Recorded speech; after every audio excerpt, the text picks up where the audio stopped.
আর বেতুয়া তো ওই ওটা আমার মামার বাড়ি ছিল বেতুয়াতেও, ওখানে গিয়েছি। ওখানে বেতুয়ার পর আর আমি কোথাও যাইনি, মানে ওর পর থেকে যাই।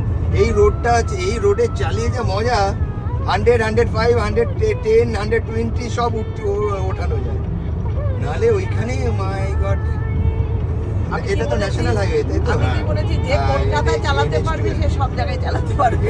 কলকাতায় 111, তাহলে কত সুন্দর চলছে করে 111 চলছে, তাহলে 112, 113 চলছে।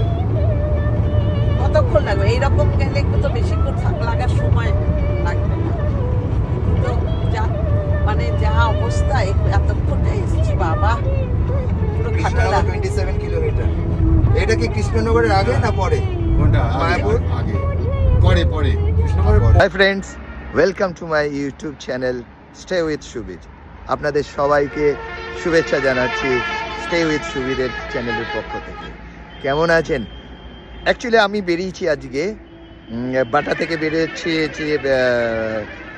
একটা বিয়ের ইনভাইটেশন আছে, তো সেখানে যাচ্ছি বেথুয়াডহরিতে।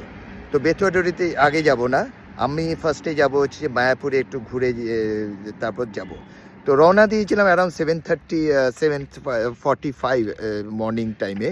তো এখন এসে জাস্ট পৌঁছালাম। ইট ওয়াজ অলমোস্ট মানে 3 আওয়ার্স টাইম টেকিং লাগলো।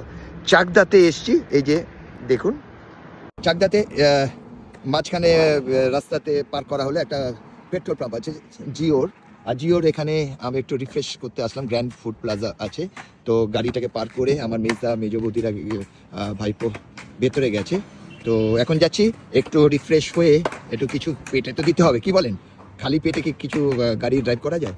তো আস্তে আস্তে বারাসাত অব্দি একটু ট্রাফিক ছিল, মানে ঠিক ট্রাফিক আর ছোটো রাস্তা ছিল, তো সেই কারণে হচ্ছে যে ড্রাইভিং হচ্ছে যে ইট ওয়াজ রিয়েলি টাফ মানে হচ্ছে যে গাড়ির কোনো স্পিড নেই, around 5 to 10 kilometer per hour স্পিডে গাড়ি চলছিল। তো তারপরে গিয়ে হাইওয়ে পাওয়া গেছে, হাইওয়েতে আপনার ন্যাশনাল হাইওয়ে 12-তে ধরে এসেছি। তো কনস্ট্রাক্ট হচ্ছে, কিছু জায়গায় হচ্ছে পকেটে আপনার কনস্ট্রাকশন চলছে এখনও। তো মোর over it's okay, good journey. তো এখন আমরা ঢুকছি, তো দেখি কী অর্ডার দেওয়া যায়, তারপর আপনাদের সাথে একসাথে খাবো, আপনিও খাবেন আমরাও খাবো, সবাই খাবো। কোথায় বসেছি জানি না, আমার মেজদা কোথায় বসেছে, ওদের খুঁজতে হবে নাকি, কোথায়? আচ্ছা ওইখানে, বলছি যে ওইখানে আছে। আচ্ছা ওকে, দেখি মেজদারা কোথায় বসেছে,